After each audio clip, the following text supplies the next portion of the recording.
Good morning, everyone. I'd like to call this Board of Education meeting to order. I would like to ask everyone to identify themselves for the record. Todd Ferrante is present. William Buchanan. Present. Katie Addis. Present. John Andes. Present. William Gordy. Present. Donald Smack. Present. And Elena McComas is absent today. Next, I need a motion to approve today's budget work session agenda for February 13th, 2024. So moved. Motion by Mr. Buchanan, Second. a second by Mr. Gordy. All in favor? Aye. Any opposed? Thank you. Okay, now I need a motion to enter into closed session under general provisions of Article 3-305B for the Annotated Code of Maryland for the following reasons. Section 3-305B9 to discuss matters related to negotiations. Can I have a motion to enter into closed session and a second? Motion. Motion by Mr. Smack, Second. second by Mr. Buchanan. All in favor? Aye. Any opposed? Okay. We are now in closed session.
Good morning. As we reconvene this Board of Education open session meeting, I wanted to let everyone know that we still have a quorum, and we had a closed session meeting that was held today pursuant to Articles 3-305B of the Annotated Code of Maryland and matters related to negotiations. Mr. Vince Tolbert will lead us in the invocation today. Please remain standing for the Pledge of Allegiance. Let's bow our heads in prayer.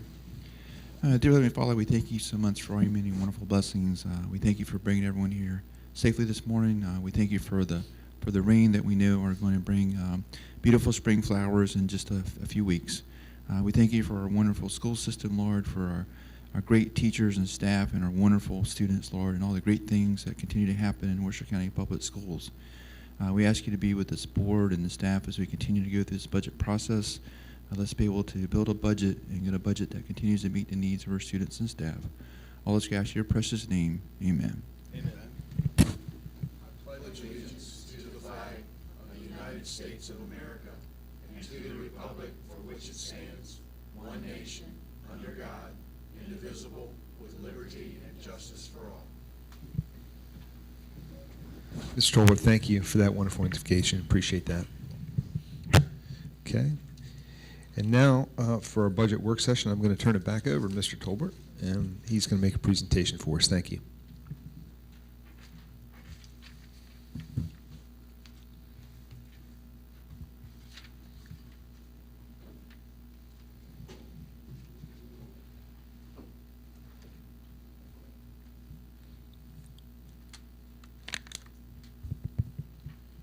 Okay.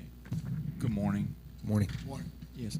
Today I'm asked my finance manager, Ms. Terry Searing, to join me at the table as we go through some more budget updates.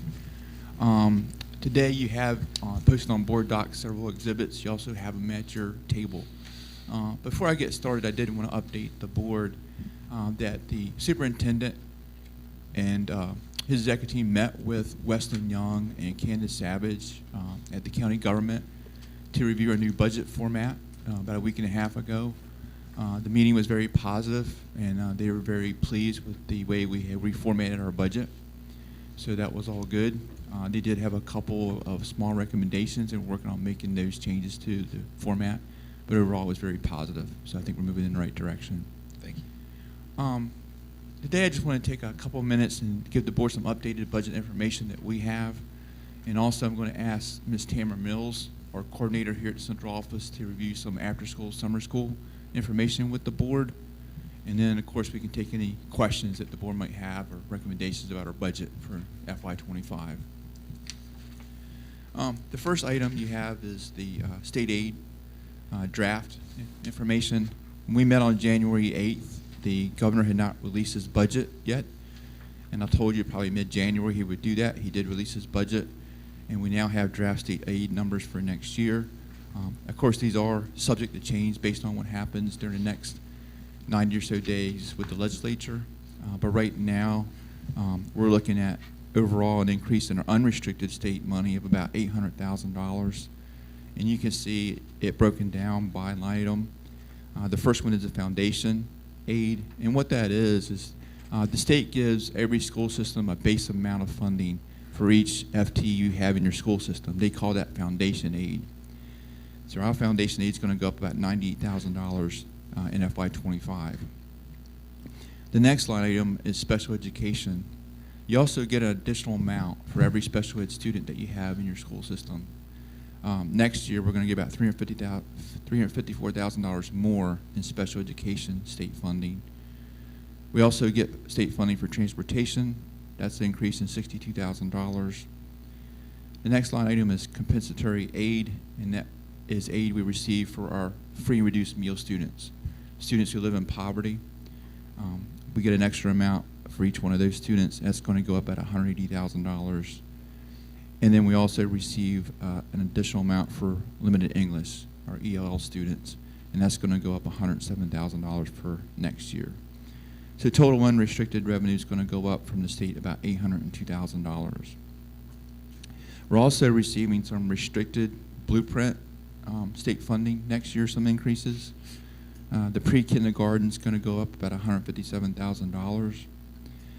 Concentration of poverty grants next year from the state are going to increase $620,000. If you remember, last year we had 4 schools that qualified for constitution of poverty. It was basically our Pocomoke schools, Pocomoke Elementary, Pocomoke Middle, Pocomoke High, and Cedar Chapel. This year we've had 2 more schools qualified for COP funding, Snow Hill Middle School and Buckingham Elementary School. So that's the reason for the increase in the constitution of poverty funding for next year. And that funding is restricted. It has to be used just for those schools. And part of what they have to do at the school level with that funding is they have to hire a position called a school community connection person. So a big part of that funding will go to hire that position, which is required under the grant. The additional funds that are left over have to be used for wraparound services to serve those students at that school. College and Career Ready, CCR, is going down about $42,000 next year. Transitional Supplemental Instruction is also going down about $49,000. And National Board Certified Teachers, NBC funding, is going to go up about $2,284. So total restricted state funding is going up about $689,000. Is there any questions on our state funding at this point in time? Can you explain, or do you know why the funding is going down for the college and career ready and transitional supplemental instruction? I think it's based on number of students, and I know that they were going through some transition where they had locked in certain numbers from before COVID, and these numbers have been updated, and I don't know if Ms. Schwartz or Dr. Wallace could explain more on the CCR count. Yes. So as far as college and career readiness, they took away, the state took away multiple options for college and career readiness, including CTE, which was very impactful for our students because, as we know, all of our students do not choose to go on to a college, and it is college and career ready. Many of our students leave Worcester Technical High School with a certification to become a welder, and they're making 3 figures. That got taken off of the table, and as you know, we have a goal of reaching 45% for our CTE as mandated by the state, and we are already exceeding that goal for CTE in our county. So taking away portions of college and career readiness took away significant portions of students who are qualifying under different things. I don't know that we've updated the board on this. This just got passed, but the state board did just pass additional CCR ways to meet it. It was going to start like with the freshman class. We had a lot of conversation at our assistant superintendent meeting, and our voices were heard. So the state board made the decision that it will start next year for all students, and GPA will also be included. So again, they took away, and CTE wasn't the only option they took away. They took away ASVAB, so our students who were going to the military who took ASVAB, who qualified before through that, can no longer qualify. And it's because they were doing a study on what worked and what didn't work. But unfortunately, while they were doing the study, they just took all the pieces away. So that had a significant impact on our students. Thank you, Dr. Wallace. Yes, and I can speak to the transitional supplemental instruction. Those are yearly grants, and we spend them out each year, and they go to K-2 reading instruction, so we can spend them out each year. So it will impact us as to what we purchase for supplemental materials for K-2 reading instruction. One year we got special permission to purchase math materials, but we spend them out each year. So we write a budget narrative and spend those out yearly. Thank you, Ms. Schwartz. Any other questions? Yes, Dr. Andes. I have a question on National Board Certified. So we're getting $19,267 to help pay for NBC certification. At this point in time, how many people do we have approved for National Board certification? Well, this was based on the amount that we had as of before the most recent group passed. So I think it was 6 or 7 that we had before, and this is what this is based on. My understanding is that the 14 that passed in December, those numbers will be updated with the State Department, and they will increase our funding. but it's supposed to be a 50-50 split between the state and the local. And as you can see, it's not 50-50. 6 teachers times $10,000 is $60,000. It should be $30,000 from the county and $30,000 from the state. And you can see we're only getting $19,000 of the $30,000. So we get short-ended again on the funding formula from the State Department. So if I recall correctly, I think we've had 10 teachers qualify for National Board certification, if I recall correctly. I believe we had 14 that passed in December, 14 additional ones. So that's $140,000. And the number here is we're receiving from the state $19,267. So the local has to pick up the difference between $140,000 and the $19,267. That's certainly, I'm not a math person, but that's not a 50-50 split. I know that much. So, exactly right.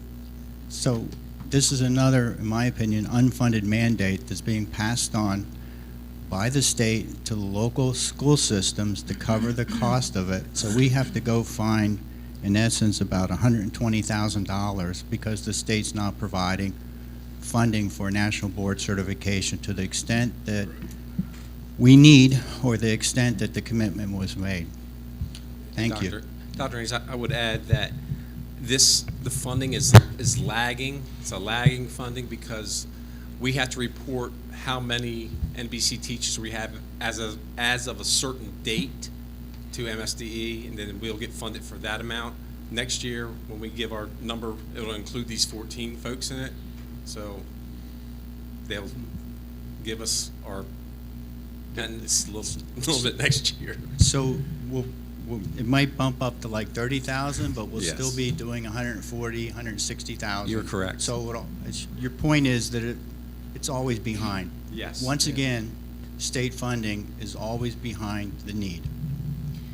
And not to go back and revisit the question that was just asked about college and career readiness, but we are in the same exact boat with college and career readiness. The college and career readiness directly impacts the legislation that says all students will have access to dual enrollment and that we should be opening up the floodgates so that students, and we have a plan ready that we submitted, that all students can get an AA degree while in high school. I'm just going to give you a really low cost, $20,000 per student. That's on the low end of what it would cost a student to get an AA degree that Worcester County Public Schools would have to cover per student who wanted to follow that pathway. I believe last year we spent over $200,000 on dual enrollment. And you can see there that was a significant rise because they opened the floodgates. You didn't even have to be CCR to take dual enrollment. And we are continuing to expand those opportunities for students because by law we have to. And you can see there from the state, 108,000 was what we got last year, and we exceeded 200,000 in dual enrollment, and it continues to grow because that is the spirit of the blueprint. So that's another additional cost that again is not funded at that level. So, Dwayne, a question going back on national board certification. Say 14 in December qualify for that. Is that what you said? Okay. And in January, we have to start including into their pay. That's correct. It would be a portion of that. Yes. Bill, you need to talk in your mic, so. Oh. No problem. Any other questions? Okay, Mr. Tolbert, go ahead. Thank you. The next couple of pages, 4 pages, are actually some updated information from Legislative Services for FY24 that shows a lot of the funding that school systems receive, and it just kind of reinforces what I've always shared with the board. But I wanted you to see about where we rank in the state. And the first one shows how. Yeah, it's not in the Sorry, it's same in order. mine. It's the second. Yeah, you're in a I'm sorry. different order. It Just looks show like them this. Yes, there you go. Does everybody have it? It's in it, back of your packet. So the first one shows the revenue sources for the school systems broken out by state and local. As you can see in the middle column, state, Worcester's percentage of state funding is the lowest at 26.3%, and the last column are the highest in local funding. Once again, due to the state funding formula, we're very highly dependent on our county for the funding of our school system. And as you can see, some of our neighboring counties, such as Somerset and Wacomico, receive over 80% of their funding from the state, and less than 20% from their county. So it's flipped in our surrounding counties. The next page shows total per pupil funding combined with state and local, and it's updated for FY24. And all the way to the right, it shows the total per pupil funding. And Worcester's actually third at $21,437 for FY24. We're below both Baltimore City and Somerset in total per pupil funding, combined state and local. The next page, on page 3 of that handout, shows the state funding. And as you can see to the right, Worcester County is number 24, the lowest, at $5,600 in per pupil state funding. And Somerset is at the high end at $17,008. Wacomico is $14,004. Dorchester is $14,405. So they're all receiving much more state funding than we are because of the state wealth-based formula. The last page, on page 4, is local funding. And because of that lack of state funding, we will continue to always be, I believe, highly dependent on Worcester County government to fund our school system's budget. And right now, we're the highest in the state in local funding per pupil at $15,799. Mr. Tolbert, can you connect that with the percentage and why it is that way? It's not by choice, certainly it is because of the way the formula is built up. Yeah, the state formula. Sure. Yeah, the state aid funding formula is a wealth-based formula. And basically the two main factors in that funding formula are assessments, property assessments, and income tax, right? So in Worcester County, because of Ocean City and the wealth in the north end, the assessable base, Worcester is considered the wealthiest county in the state on a per pupil basis at over $1.4 million per pupil. So we have very little chance of getting any additional state funding because of that wealth-based formula. There was talk at one point during the blueprint conversations about updating that funding formula to provide more funding to other school systems, including Worcester, but that did not go very far because what happened is some people are going to get more and some people are going to get less. And the people that are going to get less have a lot more votes in Annapolis than we do. So that funding formula didn't get changed. We continue to get the lowest amount of state aid per pupil. Does that help explain it, Dr. Wallace? Yeah, I think it would be helpful for the public. And now speak in your mic, please. I think it would be helpful for the public to make the connection between we're not spending the most per pupil in the state, although we are very high ranking, and that formula is what creates such a large contribution from the local. Sure. Yes. I mean, if you look on page 2, as I said, Baltimore City and Somerset, two of the most high poverty counties in the state, both are spending more per pupil than Worcester County, which is the wealthiest county in the state. And what it shows is that it costs to educate a student in Maryland. It does. And the difference is where does funding come from? And in some jurisdictions, they're lucky enough to get a lot of state funding to do that. In Worcester, we have to depend on our county commissioners to provide that funding to provide that education to our students. I'm sorry, go ahead, Dr. Andes. Just a comment. The wealth-based formula, from what I read in the paper, the Ocean City area is being recalibrated for assessments, and they've jumped, as I read in the paper, if that's accurate, 46%. Now, most of the property, as Mr. Tolbert pointed out, most of the property revenue from our county comes from the Ocean City area, and that's going to go up 46%. If the rest of the state assessed value does not go up 46% in relationship to ours, our wealth per pupil is going to continue to get higher and higher and higher, which means in the near future, at least over the next 3 years, probably state dollars, unless something happens at the state level, the state dollars on a per pupil basis using the wealth-based formula will decrease because the assessable base in Ocean City is increasing. unless the entire state assessable base also increases at the same rate.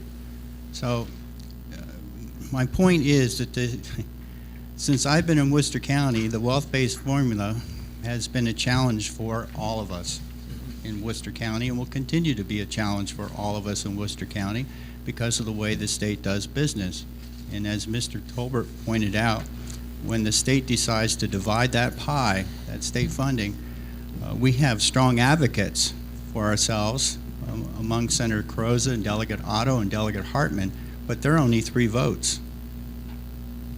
Whereas other places in the state, like Baltimore City, Prince George's County, and those places have much more votes in the General Assembly. So I don't anticipate that the formula will ever be significantly changed in the very near future. So my point is that the assessable base in Worcester is going up, and that in the long term will probably mean less state money coming to Worcester County to support our public schools because of the fact of that wealth-based formula. Thank you. That's a great point. Okay. Any other questions on that handout? Okay. The next item is a handout you have on after-school and summer school funding. And I've asked Tamara Mills to come and share some information on that document with the board to see if they have any questions. And she really does a great job of explaining our after-school, summer school programs. Tamara? While Tamara's moving to the table, also as part of our meeting with the county staff last week, Tamara did an outstanding job. She went with us for the first part of the meeting and presented it to county leadership about our summer school program. And so they are aware of what the expenditures are. The same that you're going to see probably a little bit more today is what we also explained to the county as we tried to move forward with our summer school programs in the 5 schools that are not funded at this point. I also want to welcome Bess, who is here today, who is also going to, I think, provide some insight for our summer programs and specifically in support of our exceptional students. Thank you. Good morning. Morning. So I have for you some cost projections and some requests that we made to the Commissioner's office. The first several lines you'll see are the 21st Century Community Learning Centers grant funding that we do have to provide the summer academy at 7 schools.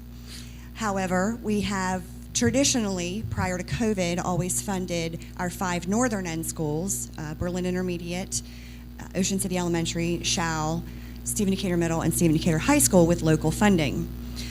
With the COVID funding going away, we are now faced with those 5 schools not having funding for summer program and summer academies, and we are seeking that funding. So the first section, as I mentioned, is the grant funding. You'll see $362,930 is in staffing, salaries, fixed charges, a very small amount of materials of instruction, and a small amount for incentives or field trips. There's $57,800 in bus transportation contracted services, and we do not or have not traditionally in the past included nurses in our grant funding. That was traditionally always provided again by local funding. So the amount requested, that next section, that we are in need of that first part then totals $420,000, and I say plus because there's some additional monies in the grant that fund other things other than just staffing and materials of instruction. And I can answer any questions on those if you have them. But then the amount that we are requesting is $377,700, which will provide staffing, fixed charges, materials of instruction, a very small amount in incentives and field trips to the 5 schools. $264,000 of that or for those expenses, $49,500 for bus contractor expenses, and $64,200 for staffing the schools with a registered nurse. That amount, that $64,000, does have the potential to go down if we can in fact secure staffing that can share schools. So for example, we wouldn't need a nurse at Stephen Decatur Middle and Stephen Decatur High if we have a nurse that can do both schools with their close proximity. Unless the schools have students registered in the summer program who have great needs. So, for example, if you have a diabetic student or a student, who has the need, suction or something, the need for feeding tube, thank you, to have the registered nurse there the full time. So I went with the highest estimate on that. Some notes about this funding at the bottom half of the page there. As I mentioned, the grant funding at the top says $420,000 plus, because again, there are expenses with a grant that must be given. For example, we have an external evaluator that we have to pay. We have mandatory professional development conferences that we have to attend, but those things don't affect our request, and so I just kind of made a note about that. This funding already shows a reduction in what we have done in summer program for the past 3 years. You know, with additional COVID funding, we of course added in additional students. You know, the more students we can service in the summer, the better. That's more students who are ready for the next grade. That's more students who are acclimated to the next school. However, we knew that this year, with losing some of that funding, we would have to sort of recalibrate and go back to the numbers of our summer program that we were before COVID. So traditionally, our school system has serviced anywhere from 700 to 900 students in the summer program. Over the past 3 years, we serviced over 1,100. So we knew already with losing some COVID funding that we would have to back that up. And even the grant-funded schools are going to see a little bit of a decrease because they only have the one grant, whereas in the past they might have had 2 or 3 grant sources. Another note is that this is based on this year's pay rates, because those are negotiated items. The salaries and the bus contractor costs and the registered nurse costs, all of that is based on the 23-24.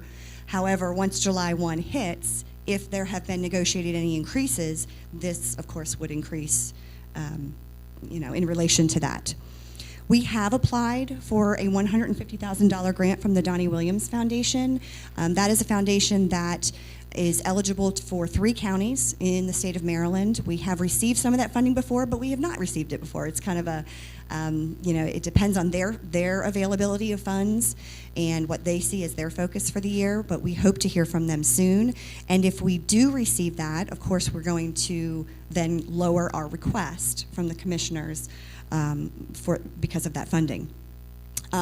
We may also, and we're still checking in with MSDE on this, we may be able to lower our ask by roughly $30,000 if we can reallocate and use, through an amendment, and if we can use some of the funding from our pre-K expansion grant funding from the regular school year. So we are waiting to hear from MSDE on that. And then finally, of course, these dollar amounts are rounded to the nearest 100 or 1,000, so as not to get into the weeds.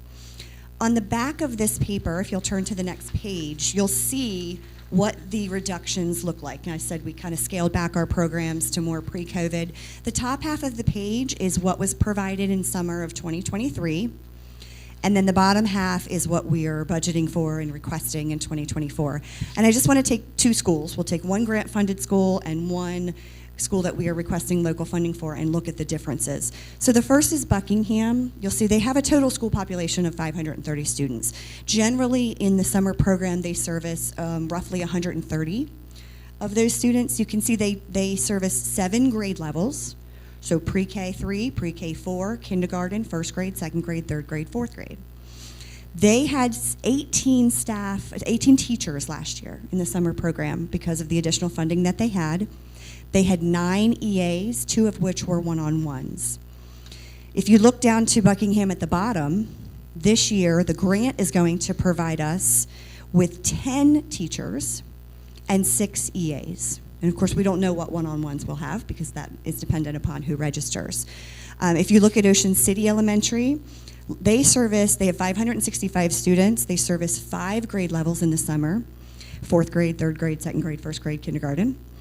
And they had 12 teachers last year to do that and 4 EAs.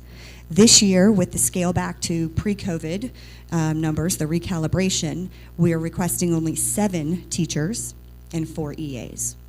So ultimately, what we are trying to do, again, is to go back to what is a realistic figure for us to service all the students that need to be serviced in the summer, and with the realization that we are lessening our ask and our grant funding is less than the past several years.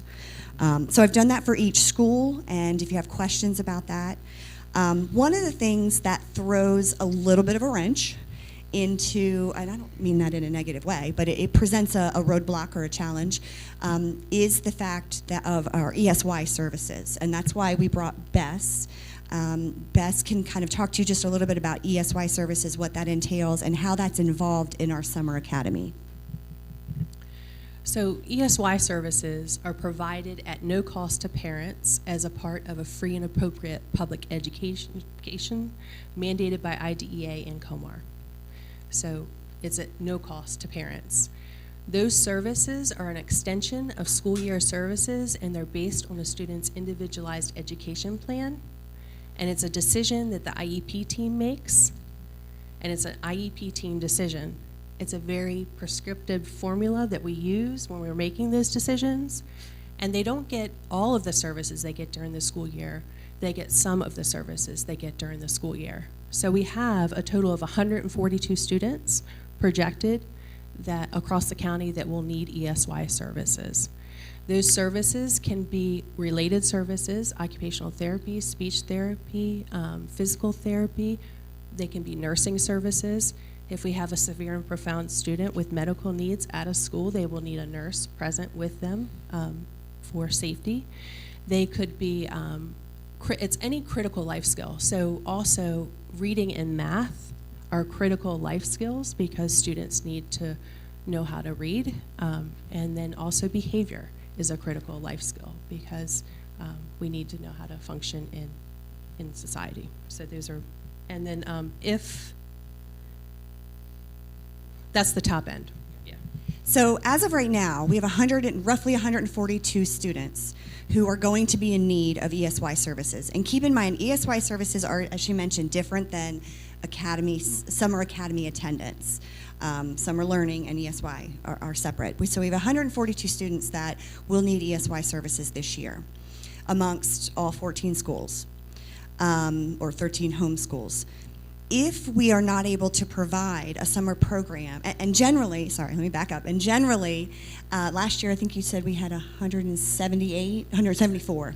And what we do with those students is we have them register into the summer academy so that they can get their transportation to and from, and they can get their services right there as is at the school, and they're part of the general population, as it should be, which is most appropriate. Thank you. This year with 142, if we don't have those 5 schools summer program, then the ESY students, the portion of the 142, which is 48 students of those 142, who would normally register at those 5 schools, will then have to be bused to a nearby school that is grant funded, which could potentially then increase the ask for the bus transportation, which we're asking, I think, $49.5. That may have to increase if we have to bus students, let's say a student from Stephen Decatur High School, middle school, let's say, who needs those ESY services but can't get them because that school doesn't have a summer program. They would then have to be bused to the Snow Hill area to attend at Snow Hill Middle School. So that presents a challenge for us in trying to estimate what costs are and requesting certain funds. I know that there has also been discussion around sort of what the summer academy looks like. I have provided the commissioners and some local community members who have called me and asked, and the executive team, with sample schedules. So what does a summer academy day look like? There is generally almost always, there's a minimum of 90 minutes of literacy instruction, a minimum of 60 minutes of math instruction. At schools where that may not have taken place last year, those conversations have already been had with those administrators. In fact, it took place at the end of the summer around adjusting their schedule to make sure that that would take place. And there's also been discussion, and I've received questions around summer field trips. I will say that there are 3 types of field trips that are often taken in the summer program. There are educational trips, and those are trips that are directly tied to the curriculum for summer learning or directly tied to our Maryland State standards for the subjects taught in summer learning. Then there are more incentive-based summer trips. They might include providing an educational experience that may not necessarily be tied to the curriculum, but may be used as a way to encourage and promote consistent attendance, because as you know, sometimes it is difficult to get students, particularly secondary level students, to attend consistently in the summertime. And then the third is an incentive or end of summer trip. And generally that is to celebrate having worked hard for 19 days in the summer, and they take a trip. I've done some collection of information for anybody who may have additional questions. 4 of our 13 homeschools took an incentive end of summer trip last year. 3 of them were Title I schools or Title I eligible, and the 4th was Berlin Intermediate School. All of the costs for admission to those parks were either requested from the family, so a student would pay $10 or a student would pay $20. I will say that the school did make up any students who could not afford that, because as we know, a lot of our summer students are economically disadvantaged. And then the bus transportation was the only thing that we covered for them. Generally, to take a bus to Jolly Roger or Maui Jacks would cost around $250. And then one school did go to Maui Jacks, and the admission for that was provided by a early childhood grant funding source that they had some additional monies. Tamara, I just want to clarify. So yes. It looks to me like, because, we'll just directly discuss it. Sure, because sure. you brought it up. Any questions? It looks like to me in what was budgeted last year for Summer Academy, because there's been a lot of buzz about that. Mm-hmm. It looks like $2,500 total was allocated out of local funding for field trips. So generally we provided, because again, we didn't, not including local, or sorry, I'm not including grant because that funding. doesn't count. Correct. Right? And that's something separate that has stipulations. But it looks like to me Yeah, there was 5 schools that got $500 each from Correct. local funding for field trips. And that's all we're so when we requesting discuss again like this things summer. to cut, Mhm. $2,500 certainly is Right. is something that we could cut, but it's not going to be anything that would make a significant impact really on the whole as an ask. That is correct. If I looked at all of the trips that were taken, I would say 10 to 12,000 was transportation for those trips, but only roughly 2 to 3,000 was actually using local funds. The rest was grant funding. For example, Pocomoke High School took 4 college visit trips for their college prep class. They went to SU, UMES, Warwick, and Eastern Shore Community College, and all of that was covered by one of their college and career ready grants that they had. Just as an example. So, but I do have additional information if anyone has specific questions about specific field trips. And I think there's also information here in this packet, I believe. Did you include the after-school request for next year? But I don't know if that is something that needs to be discussed at this time, or if that's something that would be discussed in the future. I think you'll discuss in the future, but can you revisit and discuss the very, again, small amount that was allocated for MOI. I don't think you touched on that, but if you could. Absolutely. So the 5 local schools, they typically get roughly $500 in materials of instruction. Those items cannot be used to purchase incentives, like even to encourage students for attendance. It's things like book bags, summer reading book challenge type books, basic necessities for classroom instruction. When you talk about 100 to 120 students in a summer school, in a summer academy program, if that $500 divided by 5 is fairly minimal. Even the grant funding schools roughly had only 500 this year and might get roughly 800 or so this year. So again, it's fairly minimal in terms of what materials are purchased in the summer, because we have so much from the regular school year to use. It looks like based on the budget last summer, $3,220 was the total allocated for materials of instruction. So correct. When we're talking about things, field trips or materials of instruction, a total of $5,720 of the ask would be for things besides people. Correct. Which is very similar to how our other budgets work. Our regular budget works. Right. Exactly. I just wanted to make sure that everyone has a full understanding of the impact of 2 things that have really came up as opportunities. I'll use that word, but it's really a total of $5,700. Agreed. Thank you for pointing that out. Ms. Mills, I have a question for you. Yes. Regarding transportation, there's been some concern regarding transportation, not just in field trips, but just transportation alone for the students to and from. Can you tell me how critically important it is for our students to have transportation to get to the summer academy? Absolutely. And why it's so important for them to have that? Of course, we know we live in a resort area, so everyone's a lot busier in the summertime, especially parents. Absolutely. So for free and appropriate education for our ESY students, it is a requirement, first and foremost. Second, we know that our North End has less by paper, on the paper and by numbers. We know they have less economically disadvantaged students, but that doesn't mean they don't have any. And it is very common for the summer program to have a majority economically disadvantaged students. And here's an example. In the summer program, generally meals were not provided for free. This is, again, prior to COVID, were not provided for free to Ocean City and Shao because they didn't reach the threshold. Their school doesn't reach the threshold. However, what happens is in the summer academy, what we are able to do is take the population of the summer academy students and use that to provide the free meals in the summer. So even though Ocean City Elementary may not have reached the threshold as an entire school to have free meals during the school year, their summer academy program was at least 50% economically disadvantaged, which allowed them to get the free meals for the summer. The same was with Shao. So it isn't necessarily that the school as a whole might have a majority economically disadvantaged, but in the summertime, these are generally our students who take the most advantage of the program.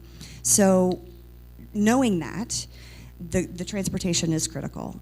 If we only provide the program and not the transportation, it is an equity issue, because what that says is that only the students whose parents have a way to get them to and from are the ones who can take advantage of the program. And again, that's an equity issue. Just to I remind add, the board also that when Tamara or anybody else talks about the North End having less, that's percentages. Correct. Percentage, not numbers of kids. Correct. We probably have the same amount in numbers, but our biggest population is on the North End, so the percentage is less. Thank you. One of the other points of transportation, Mr. Ferrante, that we discussed is that, for example, in Pocomoke and Snow Hill, you have community schools that aren't separated by highways, and a pretty small radius, actually. Pocomoke, the town of Pocomoke is like a 5-mile radius. So very small, and a large population of walkers as they are community schools. One of the specific challenges that we're facing here is that Stephen Decatur Middle School, Berlin Intermediate School, and Ocean City Elementary School and Shao are not community schools. They don't sit in the heart of the community. And so the ability of students without transportation to walk because of multiple highways, and just the location of, for example, the School of Shao, you can't, it's not a school that's accessible to walk. Ocean City Elementary, very small portion of students that go to Ocean City Elementary could even be walkers, and those families that live close enough to be walkers aren't necessarily the families that are targeted. So changing something or making a reduction in that portion of the budget would be specifically even more challenging for these schools, and that's something that I don't think that we talk about enough with the general public, but I think it's a really important piece of why transportation, specifically the local transportation, could be even more impactful without that transportation as an option. And I'm sorry for ruffling the papers That's here. okay. Oh, sorry. Go ahead. I'm sorry for ruffling these papers, but I was trying to get some historical numbers in terms of transportation for you. And as I pull this out and look at these numbers, it is important to note that when we speak about the ESY services, again, even if we don't have summer program at those 5 schools, we still have students from those 5 schools that will have to be bused. So there still will need to be buses. There would be less of them, but there would still need to be buses at those schools. So last year, as a whole, for the summer program, transportation to and from totaled about $134,000. This year, we are requesting, and we have available to us from the grants, $107,000. So already we are looking at having a reduction of about $30,000 because we Tamara, know. Can Yes. you just tell the board, we work in it, what ESY is? Yes, extended school year. So extended school year is it's an extension of school year services. They're just like I said before, there are related services, there are academic services, nursing services, OT, PT, and speech. It's mandated by IDEA and COMAR that we provide as a part of a free and appropriate public education extended school year to students with IEPs. Thank you. So we, again, last year was $134,000 in bus transportation. This year, we're requesting and have available $107,000 total. Last year, in addition, here's an example of kind of what you were talking about around community schools. Last year, Ocean City Elementary had less students in their summer program than Pocomoke Middle and Pocomoke High. But Ocean City, their busing was $10,309, while Pocomoke Middle and Pocomoke High combined was only $9,240. So again, it goes back to proportionately the mileage as well as their geographic location and that issue of community schools. Tamara, I'm sorry. Oh, Go ahead. no. Go ahead, Dee. Doc. Dee, go ahead. I know you touched upon it briefly, but one of the other misconceptions out there is that we're running more of a summer camp than academic services. And you talked about 90 minutes of reading and 30 minutes or 60 minutes of math in the elementary area. Could you talk a little bit more about the schedule?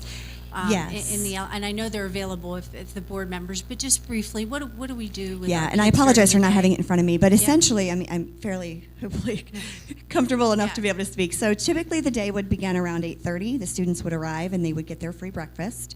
Instruction generally starts at about 9 o'clock. I'm just going to pull a random kind of schedule here. 9 to, say, 10:30 would be their literacy instruction. 10:30 to 11:30 would be math instruction. And most schools do, oh, thank you. So thank you very much. Dr. Wallace pulled it up right on her phone here. So we'll take a look at a fourth grade at Pocomoke Middle, for example. So their arrival and breakfast time is actually 8 to 8:30. They did their special area right first thing in the morning. So that would be either one art class or music class or PE class. And that is able to provide the math and literacy and science teachers with some planning. So every school does have one specialist teacher. 9:30, that would be 8:30 to 9:30. 9:30 to 10:30 is their first literacy block. 10:30 to 11 would be a STEM class with what we call Engineering is Elementary curriculum. That's out of the Boston Museum of Science. 11 to 11:30, they would do a recess, and 11:30 to 12, lunch. They would come back, and they actually do a 90-minute block for math, which would include number talks, and that particular school does Module 5, which is the fractions unit for math.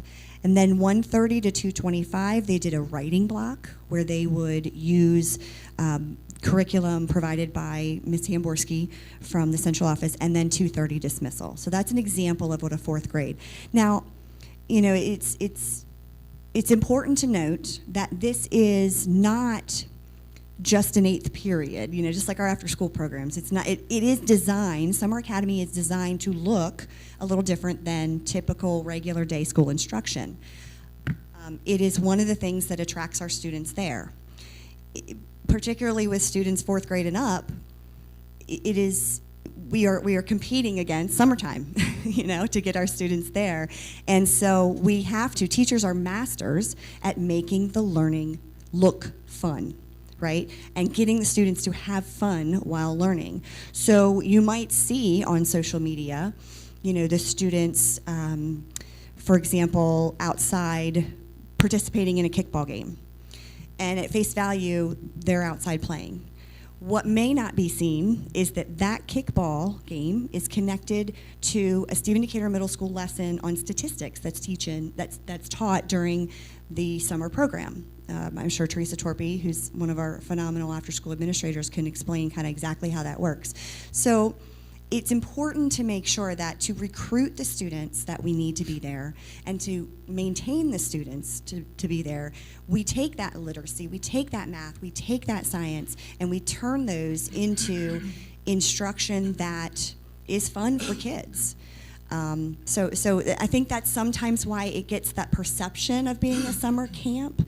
But ultimately, and that's the case with our field trips as well. Connected to that statistics unit, they do take students to a Shorebirds game. And the students have work to do while they're there. They've got their books. They work on it on the bus on the way back. It's part of the next lesson the next day. But again, that goes back to the wonderful job our teachers do to make learning fun. And I think it's important, too, to point out that while Mrs. Mills just shared that during Summer Academy, making learning fun is important because we are competing against, like for me, well, I didn't get to go to the beach, but like being outside with the water hose turned on.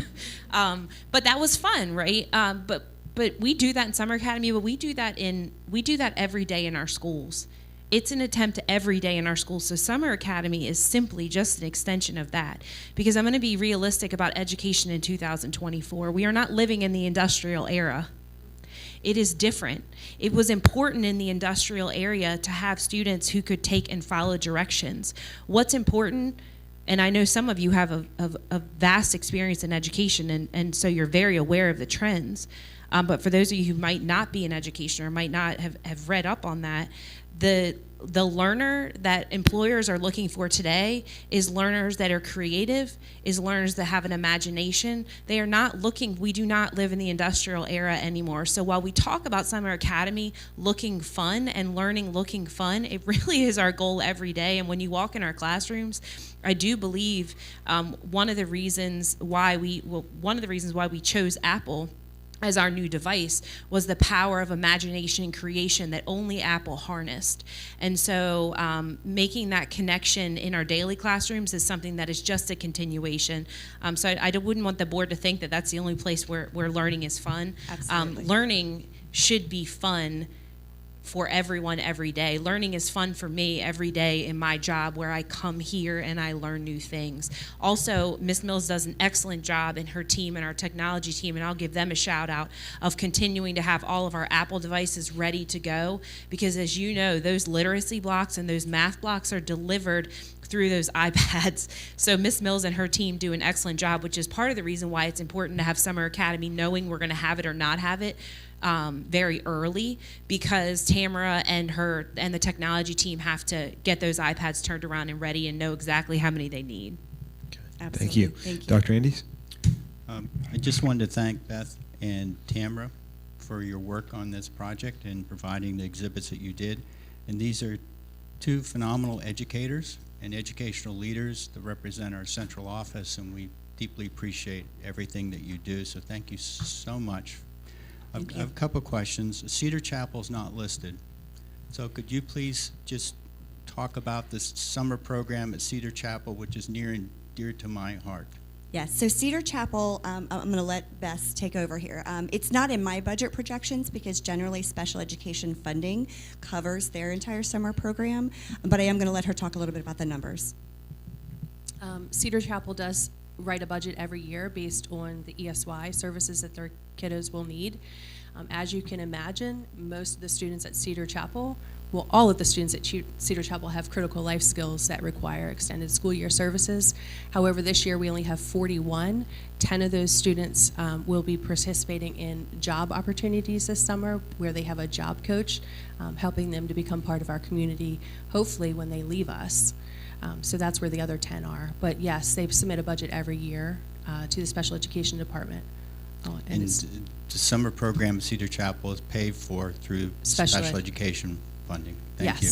The second school that's not listed is Worcester Technical High School. So could someone provide an update on the summer program at Worcester Tech? Because I've visited that summer program and it's absolutely phenomenal what the students are doing. Thank you, thank you. It is separate funding. First of all, we thank the commissioners greatly, and as we are blessed with funding from them typically for the past 3 years, and it's a matching funding. So the commissioners have provided us with half of the funding as well as the Rural Maryland fund, and it has been an excellent program in not only as a recruitment tool for our tech high school, but really to give students more enrichment-based opportunities to become college and career ready. So students who are in 8th through 12th grade rising 8th through 12th grade are invited.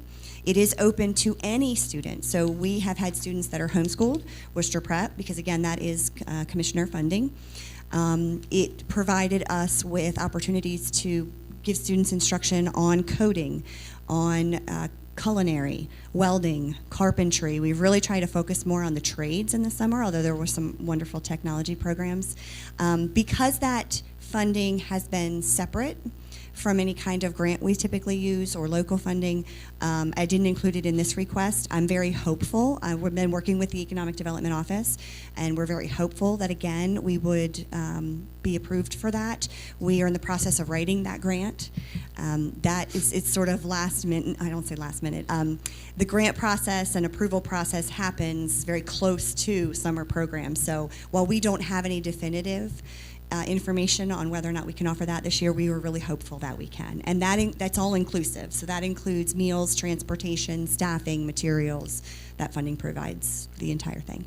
Thank you. And sorry to interrupt you. We have that program has grown from roughly 56 students to, I believe we had almost 120 last year.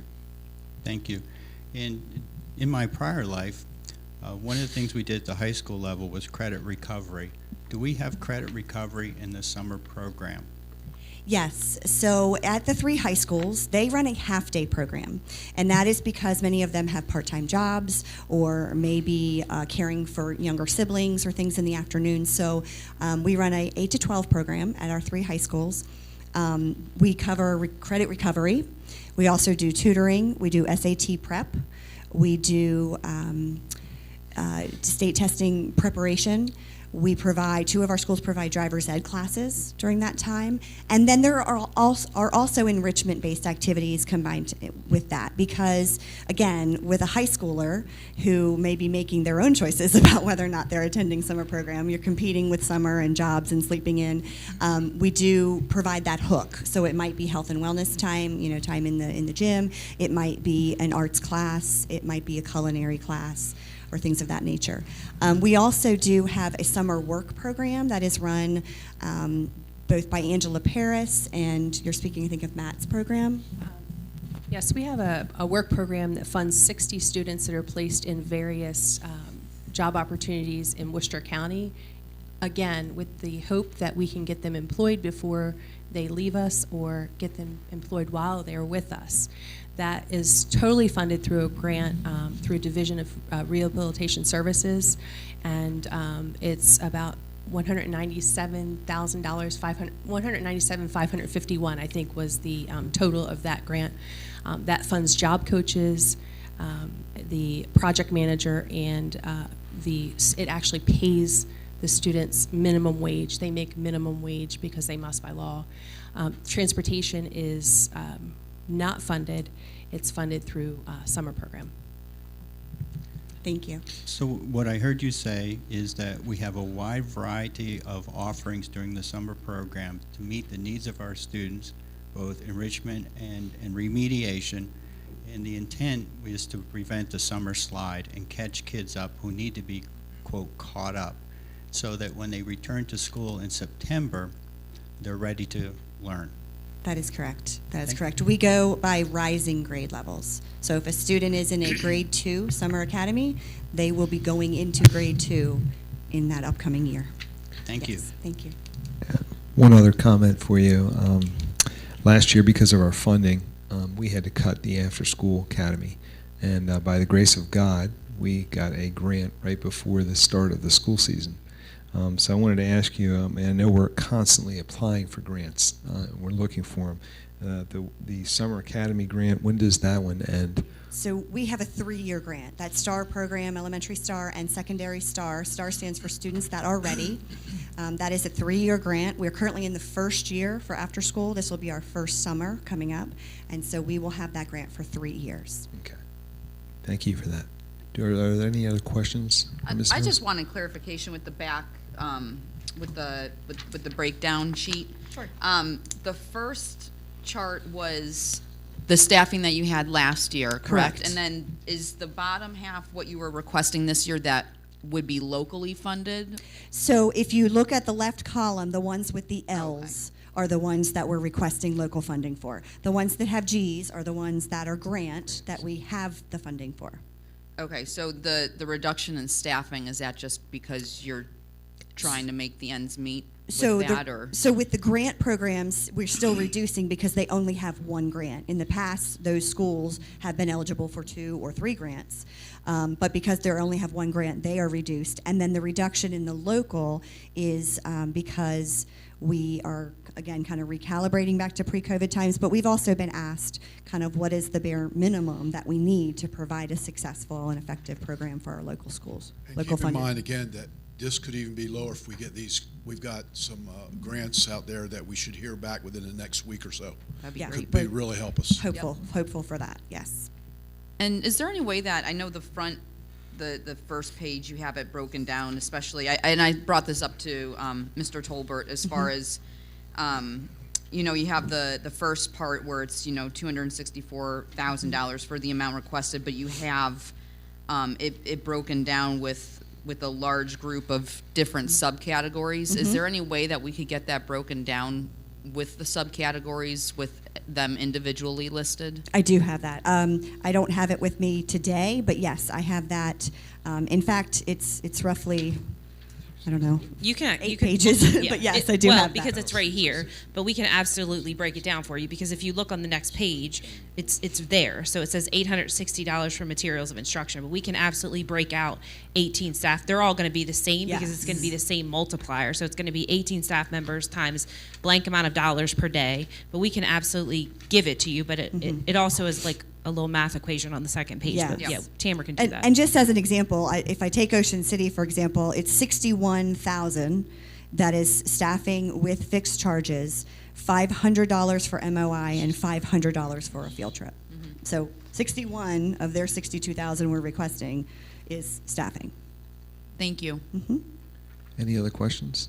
I just Mr. Gordy? Yes, thank you, Mr. President. One only need pay minimal attention to this presentation to observe that the notion that our summer schools, our summer academies, are camps of nothing but fun and games is absolutely totally misguided. So thank you so very much for your presentation. You're welcome. I don't know how much clearer it could be, but I just hope everybody got the message. Thank you very much. I just wanted to take the time to thank both of you for making these programs so successful. You really Thank do. you. Oh, Mr. Buchanan? I think I've said this in the past to you, that I find it really amazing that you can get 1,100 kids in the summertime to give up their summer vacation to continue in education and school and learning things, you know. And I credit our teachers for that. Pardon Yeah, the interruption. absolutely. And, you know, I view this as a very important program. I myself participated in the teaching during the academies, you know, when I was in the classroom. And the thing that's really amazing is that the definition kind of morphed itself from credit recovery, which is, all of us probably remember that summer school, you had to go to summer school because you didn't do well in English or science or math, and you had to go back and make it up.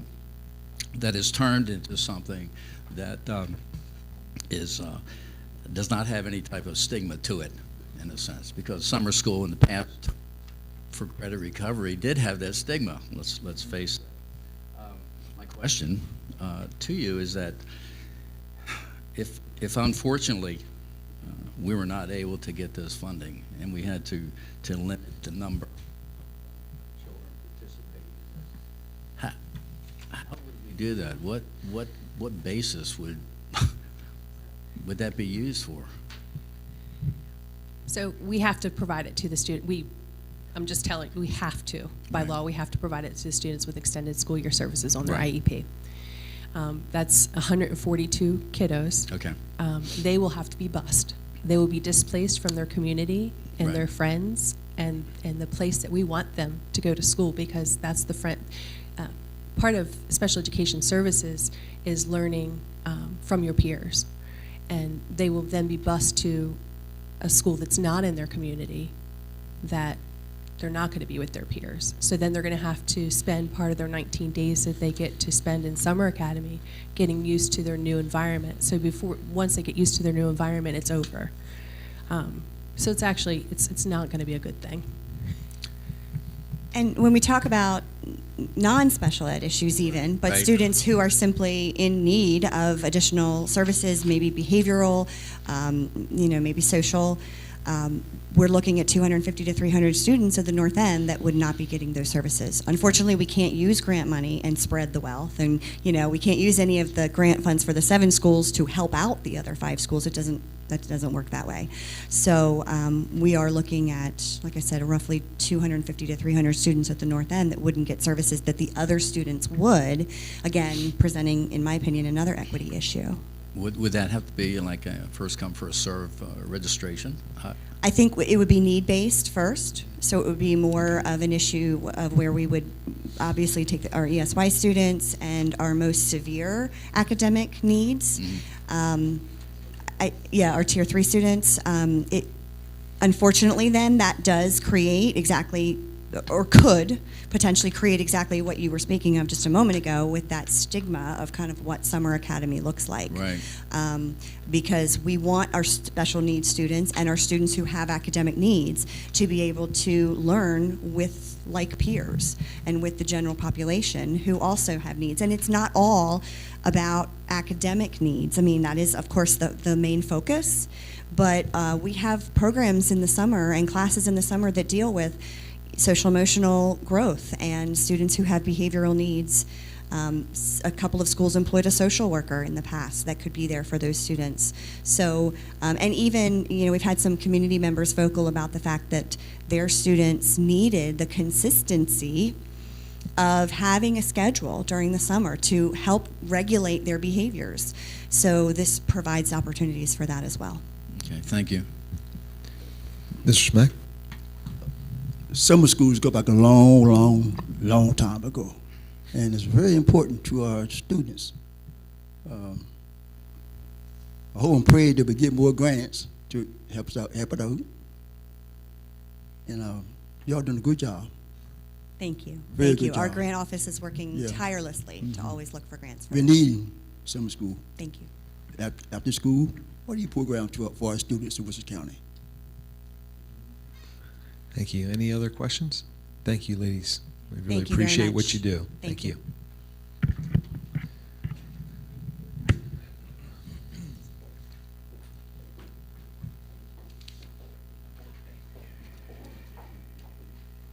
Mr. Tolbert, back with us? Yes, sir. Okay. The next item I wanted to review with the board is, every year in December, we have our budget input meeting, and we have our parents, and they come and present their budget requests directly to the board in December. And also, as part of our budget process, the superintendent and our executive team go out and meet with each school principal in the month of January and early February to hear directly from the principal what their needs are, and they may express some needs at that meeting that were not expressed during the public input meeting. So what, on this one sheet that looks like this, is the FY25 school budget request. I've tried to outline the requests that we've heard as we visited the schools over the past few weeks. Starting with Pocomoke Elementary, their requests were to maintain small class sizes, competitive salary package, an additional special education teacher, and the replacement of the 30-year HVAC units on top of their roof. And I'm glad to say that the county did include $1.2 million to replace those HVAC units at Pocomoke Elementary School as part of their fund balance from FY23. So those replacement units should move forward based on that funding from the county commissioners. Under Pocomoke Middle School, let me go back to that real quick. There's been some conversation about the IAC funding in school construction and how should every systemic renovation go through the IAC and be eligible for 50% funding. And the answer is that we have aging buildings in this county. 6 of our schools are probably 50 years plus old. They have a lot of systems that are failing or are close to failing. So it has to be a multifaceted approach to addressing those capital needs.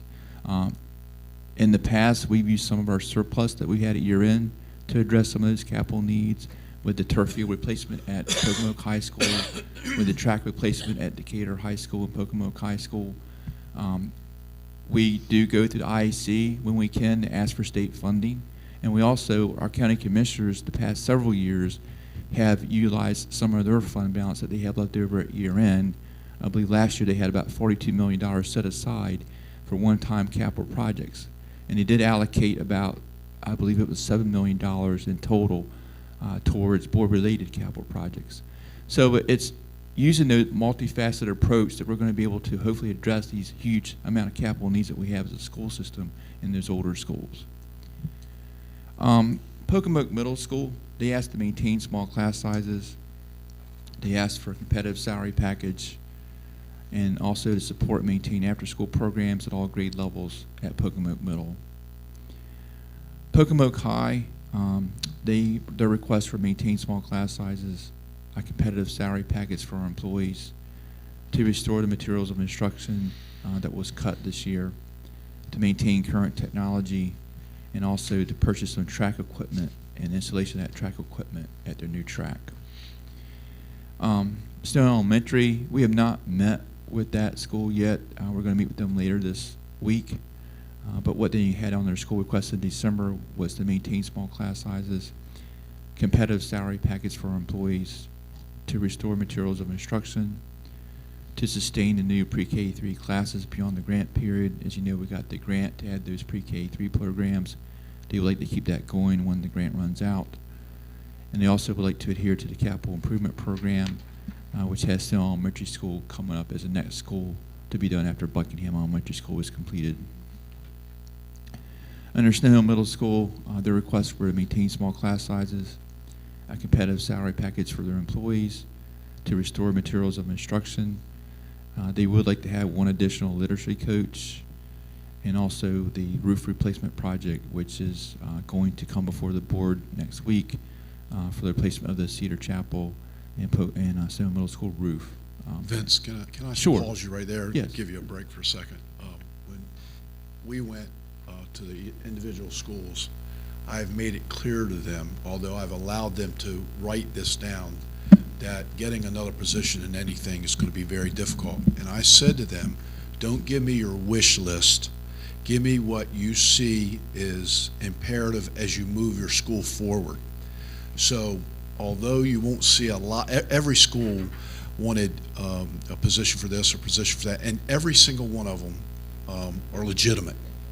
In a perfect world, they would be legitimate, and they would represent what Worcester County Public Schools has always done.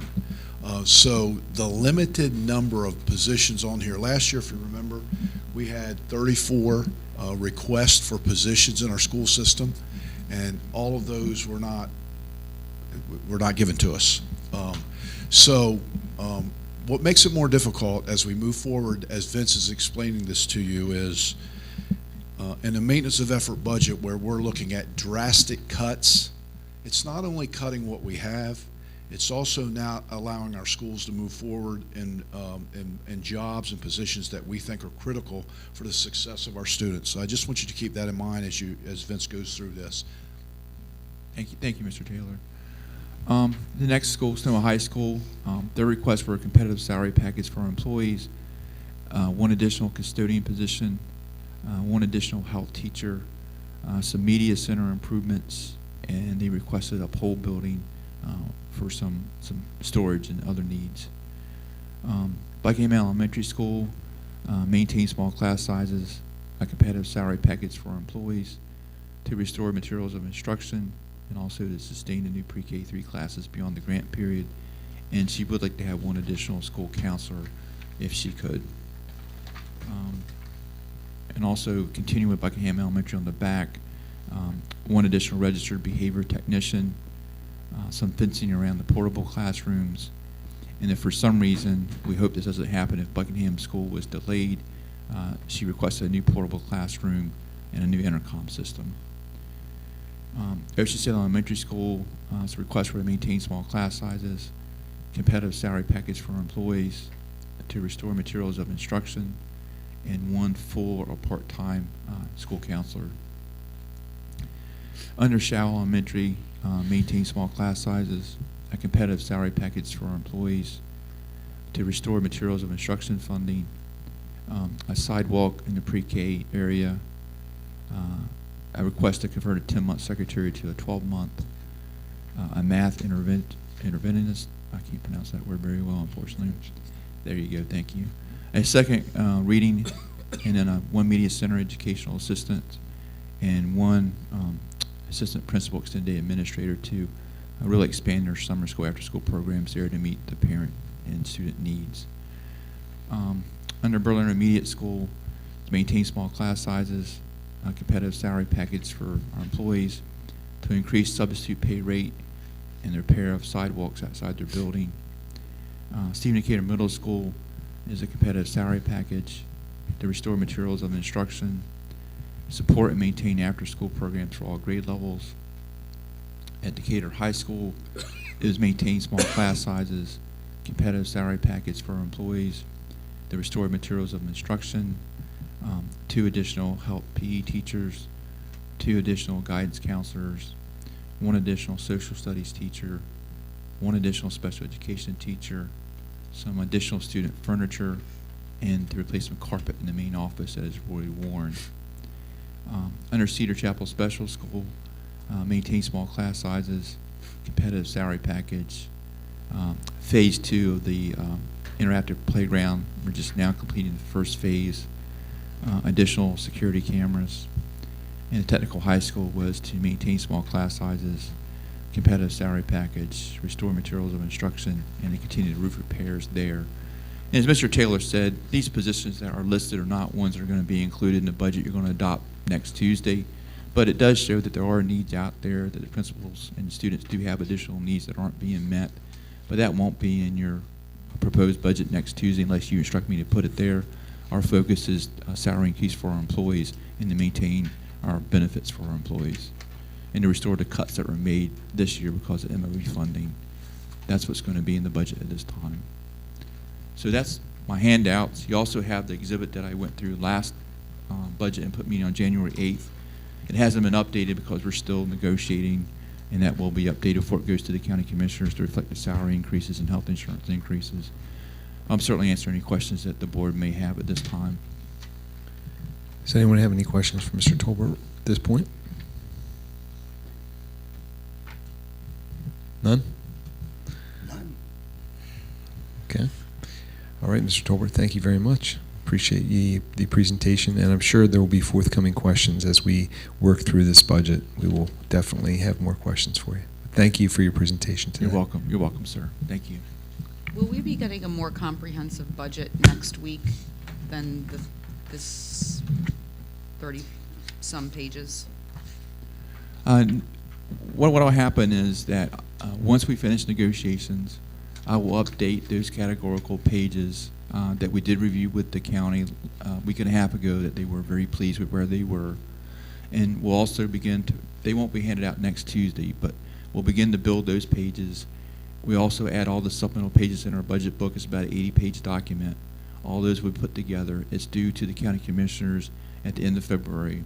And when I send it to the county commissioners, I will also send it to our board, so you all have the completed budget document that's about 80 pages with all the additional information included. Okay. Thank you. You're very welcome. Thank you, Vince. You're welcome. Okay.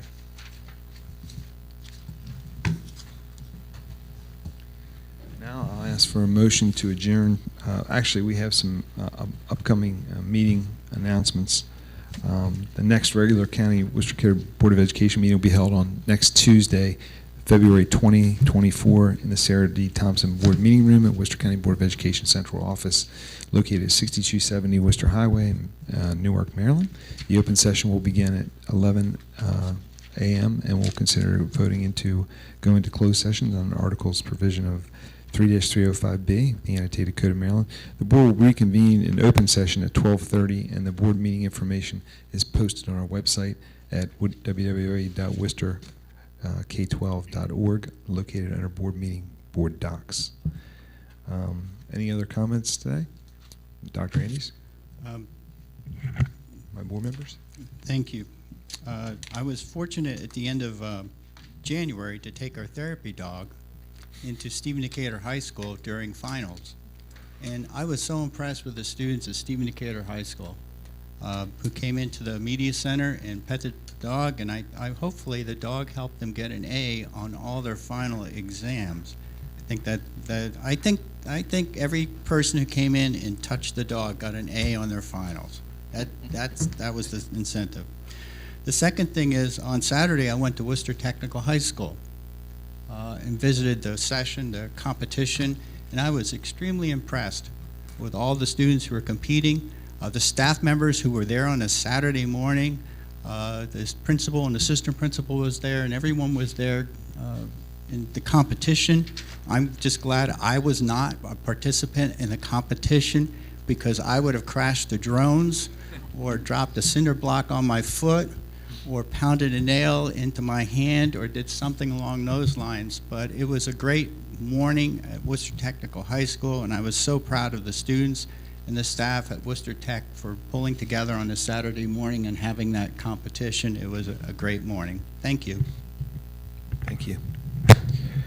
Okay, so now I'd like to have a motion to adjourn today's, motion and a second to adjourn today's open session meeting. Motion. Motion by Mr. Smack. Second by Mr. Gordy. All in favor? Aye. Any opposed? We are now adjourned. Thank you.